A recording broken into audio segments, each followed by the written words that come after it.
We all have a favourite Dickens novel, and a good reason why it occupies that privileged position at the top of our personal list.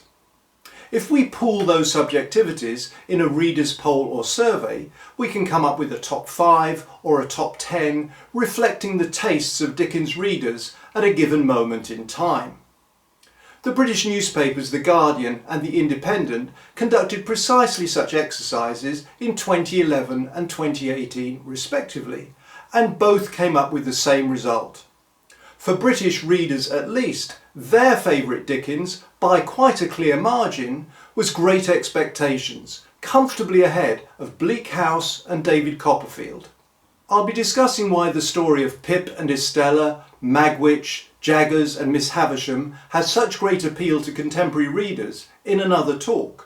But right now I'd like to consider what the Victorians would have made of the 21st century's choice of their favourite novelist's greatest book. In short, they would have been bewildered and disbelieving. No!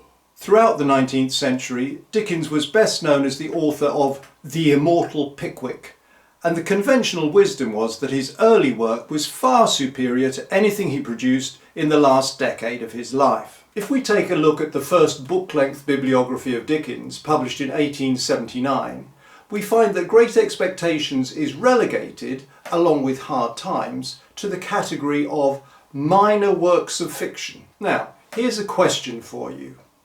On what formal grounds, related to the way those two books were first published, could the bibliographer have decided that Hard Times and Great Expectations were minor works? Well, it's a tricky question, but the rationale that I've come up with is this.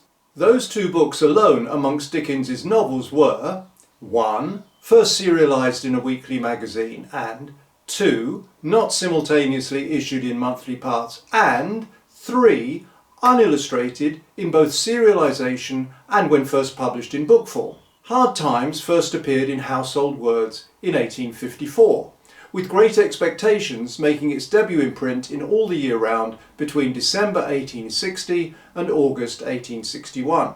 Unlike the 1859 novel A Tale of Two Cities, which was also serialised in All the Year Round, there was no comparable issue of Great Expectations in illustrated monthly parts, and the 3-volume first edition is similarly unillustrated. If it seemed harsh to classify Great Expectations as minor in 1879, just wait until 1899, when Frederick Kitten, the leading Dickens critic of the day, wrote this about the sequence of Dickens's novels. It will be remembered that A Tale of Two Cities, the last of Dickens's novels containing Hablot Browne's designs, was succeeded by Our Mutual Friend, the initial number of which appeared on May 1st, 1864. In Kitten's version of literary history, it would seem that Great Expectations was not just a minor work, it was non-existent.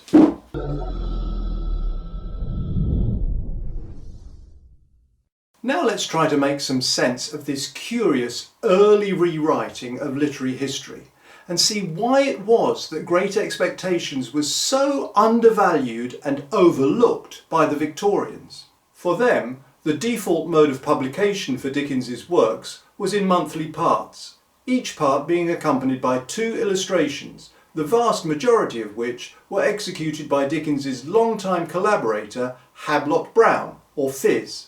We need to keep in mind that in the mid-19th century there was of course no cinema or television. Most print media were unillustrated and even photography was in its infancy. The presence of illustrations in a serialised novel gave vividness and immediacy to the plot and characters, enabling readers to visualise the scenes through the mediation of a skilled artist. And certainly not all of Dickens's early fans could even read his works, as it was very common for families and other groups to gather round a literate reader, like the Boffins listening to Silas Wegg in Our Mutual Friend, and take in Dickens's stories as early audiobooks, brought more fully to life by perusal of the illustrations. Another way in which Victorians accessed Dickens's stories both visually and aurally was through theatrical adaptations of his novels. Copyright laws did not protect the author of a novel from plagiarisation on the stage, and all of Dickens's early works were rapidly turned into plays of often very dubious quality soon after their first publication. By 1860, however, Dickens was wise to this practice and got his clerk, George Holsworth, to write and copyright a stage version of Great Expectations, which was never intended for performance, even before the completion of the serialised novel, effectively preventing any other hack writers from attempting to produce a theatrical version of the work. Dickens started the serialisation of Great Expectations in All the Year Round to reverse the dramatic falling off of sales caused by the unpopularity of Charles Lever's dull and seemingly interminable A Day's Ride, which lasted well over a year. He'd broken with Fizz after more than 20 years of enormously successful collaboration, as his work on A Tale of Two Cities failed to match Dickens's vision. The haste with which Great Expectations was rushed into print meant that there was no time to commission illustrations either for the serialisation or for the first edition in book form, issued in 3 volumes in the summer of 1861. When Dickens finally had time to consider the matter of illustrations, he invited Marcus Stone, the 21-year-old son of his recently deceased friend Frank Stone, to produce illustrations for his latest novel. This was both a great honour and an enormous responsibility, but, to be brutally honest, Marcus Stone was simply not up to the task. He began work in 1862 and had the 8 plates requested for the Illustrated Library edition ready by the summer of 1863. However, a letter from Dickens to his publisher clearly indicated that the author was dissatisfied with the results, but as they were the work of his protégé, he was reluctant to overtly criticise or actually reject them. Rather, the author and publisher decided to simply sit on them, probably telling Marcus that the time was not yet right for a new edition.